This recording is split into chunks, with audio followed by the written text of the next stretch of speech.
Have you heard about the Cinnabon franchise? Ever thought about how much it would cost to open up a Cinnabon, what the franchise fee is, how much franchise owners make operating a Cinnabon?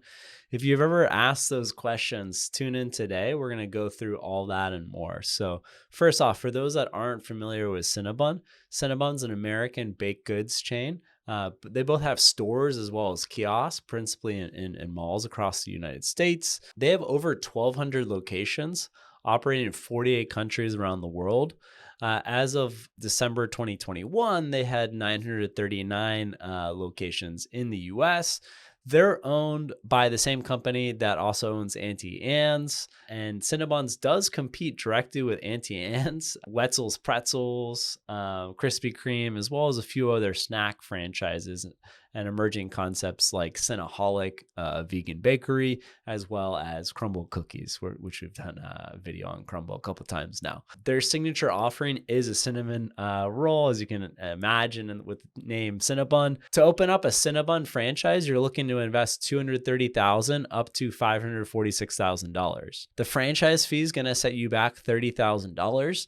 They do require franchisees have liquid capital of at least $120,000 to open up a Cinnabon, and you need to have a minimum net worth of $300,000. The royalties at 6%, which is pretty standard for food and beverage. The average is 5.3%. The marketing fees 1.5% for non-street side locations and 3% net sales for street side locations. So I guess if you're operating a Cinnabon in a mall and you're paying 1.5%, that's not so bad, but you have to kind of question, are you getting a return on those marketing dollars if you have a captive audience and they see you selling cinnamon rolls? So it's good to ask franchisees, do they see a good return on their marketing dollars as well as the royalties they're paying every month to Cinnabon? So how much are the franchise owners making of Cinnabon?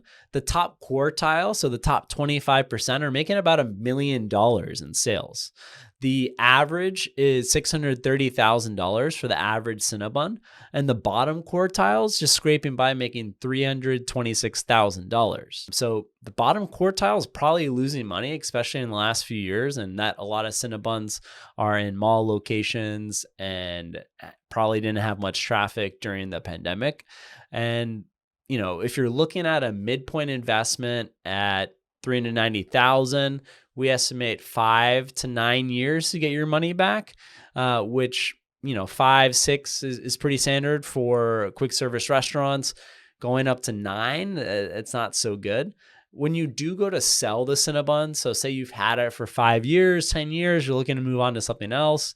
On sales at about $600,000, it would sell for $260,000, which is lower than that midpoint investment of $390,000. So there's a good chance if you invest in a new Cinnabon, when it does come time to sell, unless you're opening up multiple locations and you're selling to some big private equity investor, you're probably not going to get your money back opening up a Cinnabon franchise in 2022 if you're looking to sell in the next decade or so. It could be worth it though, if you're opening up multiple locations, but the multiple on just a single location probably isn't worth it. Good news though, the franchisor, or rather the parent company of the franchisor, made over $100 million net income each of the past 3 years. So over $100 million in 2021, 2020, as well as 2019. They're adding 3, 6, 9 units a year.